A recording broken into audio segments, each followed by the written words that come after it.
Conexiones. Para el caso de soldaduras orientadas arbitrariamente, se permite realizar un método plástico de diseño de la soldadura, conocido como el método del centro instantáneo de rotación. En este método, la soldadura es discretizada en pequeños tramos y para cada uno de estos se determina la fracción de la fuerza que están resistiendo, basado en la ubicación del centro instantáneo de rotación. En el caso de grupos de soldaduras, compuestos solo por líneas de soldadura paralelas y perpendiculares a la dirección de la carga, se puede utilizar la expresión simplificada que se presenta, donde RWL y RWT son las resistencias de las líneas paralelas, longitudinales y perpendiculares, transversales, determinadas sin considerar el aumento por el ángulo que forman las líneas de soldadura con la carga. Para cerrar este capítulo, vamos a considerar las posibles fallas de los elementos de conexión y los elementos conectados. En particular, vamos a revisar los modos de falla de los elementos en tensión y los elementos en cortante, el modo de falla combinado conocido como bloque de corte y los modos de falla de elementos sometidos a cargas concentradas.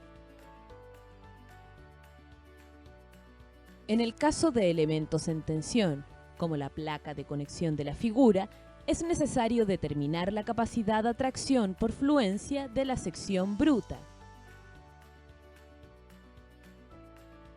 y por fractura de la sección neta efectiva, en ambos casos PU, y por fractura de la sección neta efectiva, en ambos casos PU es la carga correspondiente a las solicitaciones mayoradas y PA es la carga correspondiente a las solicitaciones de servicio.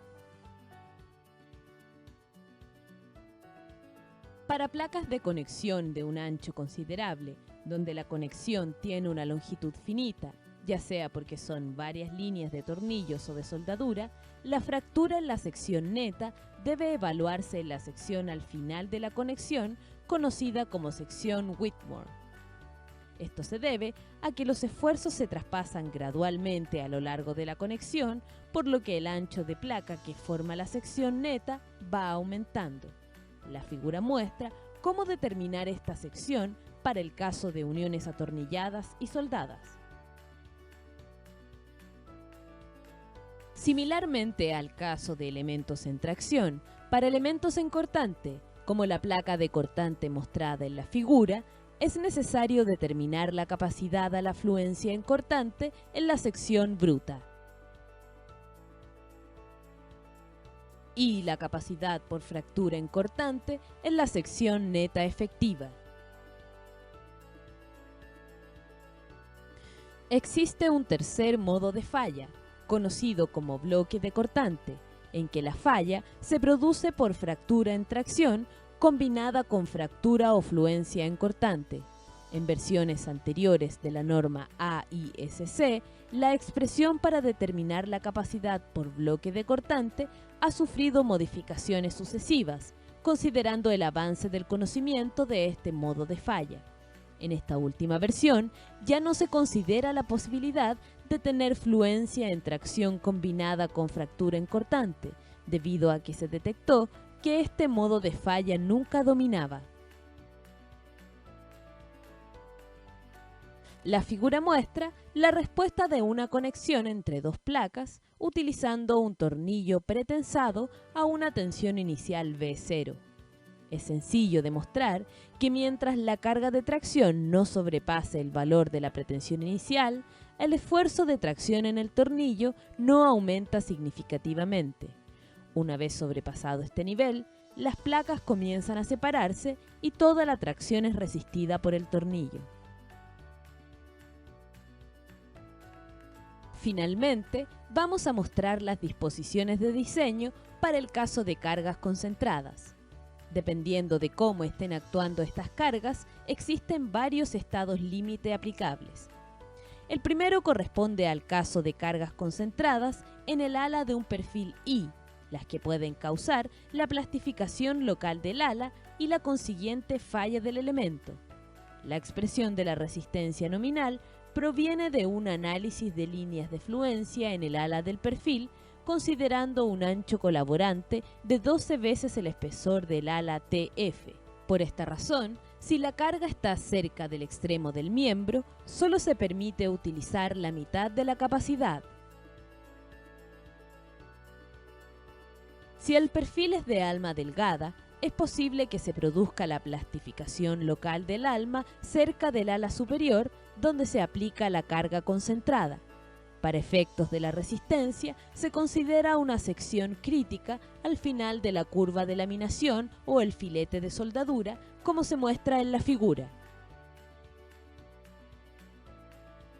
Otro posible estado límite es el de pandeo local o arrugamiento del alma. Si el alma es esbelta, es posible que se produzca el pandeo local de esta justo debajo de la carga de compresión antes de que la fluencia ocurra. Si la fuerza de compresión está aplicada cerca del extremo del miembro, se reduce la capacidad a la mitad. Sin embargo, la norma permite aumentar esta capacidad si el área sobre la que se aplica la carga de compresión es significativa respecto a la altura de la viga. Otro estado límite que puede ocurrir bajo cargas de compresión en el ala comprimida es el de pandeo lateral del alma. Para una explicación más detallada del fenómeno, ver el capítulo de flexión en la parte de pandeo lateral torsional. La resistencia a este estado límite va a depender del grado de restricción del ala en compresión. Si la razón entre las razones de esbeltez es mayor que los límites establecidos, este estado límite no es aplicable. La figura muestra dos tipos de conexiones rígidas. En la conexión de la izquierda, las alas de la viga están directamente soldadas al ala de la columna y el alma puede estar soldada directamente o conectada a través de una placa o ángulo para transmitir el cortante. En la conexión de la derecha se utilizan placas para conectar tanto las alas como el alma. Las conexiones rígidas transmiten momento flexionante y fuerza cortante.